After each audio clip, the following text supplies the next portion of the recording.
Hello friends, welcome to bliss cinemas. இன்னைக்கு நம்ம தியேட்டர்ஸ்ல release ஆயிருக்க காதலிக்க நேரமில்லை படம் எப்படி இருக்குன்னு பார்க்க போறோம். வாங்க வீடியோக்குள்ள போகலாம். இந்த படம் ஒரு ரொமான்டிக் டிராமாவா ரிலீஸ் ஆயிருக்கு. இப்போ இந்த படத்தோட கதையை பத்தி பார்க்கலாம். நம்ம ஹீரோ ஜெயம் ரவி பாத்தீங்கன்னா ஒரு ஆர்கிடெக்டா இருக்காரு. அவரு ஒரு ரிலேஷன்ஷிப்ல இருக்காரு. ஆனா அவருக்கு குழந்தைய வேணான்ற மாதிரி மைண்ட் செட்ல இருக்காரு. அதை தெரிஞ்சுக்கிட்ட அந்த பொண்ணு பாத்தீங்கன்னா இவரை பிரேக்அப் பண்ணிடுது. அதுல இருந்து நம்மளால குடிச்சிட்டு பல வேலைகளை பண்ணிட்டு அலைஞ்சுக்கிட்டு இருக்காரு. அப்படியே பேரலா பாத்தீங்கன்னா நித்யா மேனன் கல்யாணம் ஆகி ஜாலியான ஒரு லைஃபை லீட் பண்ணிட்டு இருக்காங்க. அவங்க ஒரு நாள் சடான ஆபீஸ்ல இருந்து வந்து பார்க்கும்போது பாத்தீங்கன்னா அவங்க ஹஸ்பண்ட் ஒரு ரிலேஷன்ஷிப்ல இருக்காரு. அதை பார்த்ததும் இவங்க டைவர்ஸ்க்கு அப்ளை பண்ணி டைவர்ஸும் வாங்கிடுறாங்க. இவங்க ரெண்டு பேரும் ஒரு கட்டத்துல மீட் பண்ணிக்கிறாங்க. அதுக்கப்புறம் இந்த படத்துல என்னென்ன சுவாரஸ்யமான சம்பவம் நடக்குது அப்படின்றத இந்த படத்தோட மொத்த கதையே. இந்த படத்தோட பாசிட்டிவ் பாத்தீங்கன்னா பெர்ஃபார்மன்ஸ் சொல்லலாம். படத்துல நடிச்ச எல்லாருமே ஒரு சூப்பரான பெர்ஃபார்மன்ஸை கொடுத்திருக்காங்க. எல்லாருமே நல்ல ஆக்டர்ஸ் தான். நம்ம ஜெயம் ரவியா இருக்கட்டும் சூப்பரா பண்ணிருக்காரு. நித்யா மேனனை பத்தி சொல்லவே வேணாம், தரமா பண்ணிருக்காங்க. வினய் நடிச்சிருக்காரு, அவரும் நல்லாவே பண்ணி கொடுத்திருக்காங்க. இந்த மாதிரி எல்லாருமே நல்லாவே பண்ணிருக்காங்க அவங்க ரோல. ஆனா கேரக்டர் ரைட்டிங் பொறுத்தளவு பாத்தீங்கன்னா எல்லார் கேரக்டரும் நீட்டா எழுதிருக்காங்களா அப்படின்றது மிகப்பெரிய கேள்விக்குறியா தான் இருக்கு. ஏன்னா ஜெயம் ரவி கேரக்டரும் நித்யா மேனன் கேரக்டரும் ஓவரால் டீசென்டா எழுதியிருக்காங்க.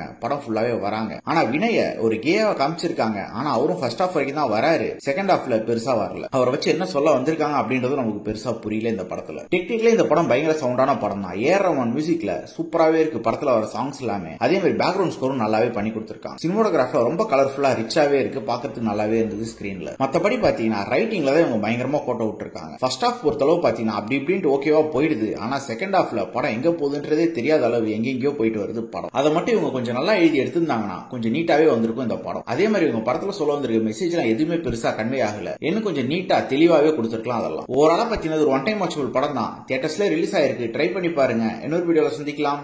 தேங்க்யூ.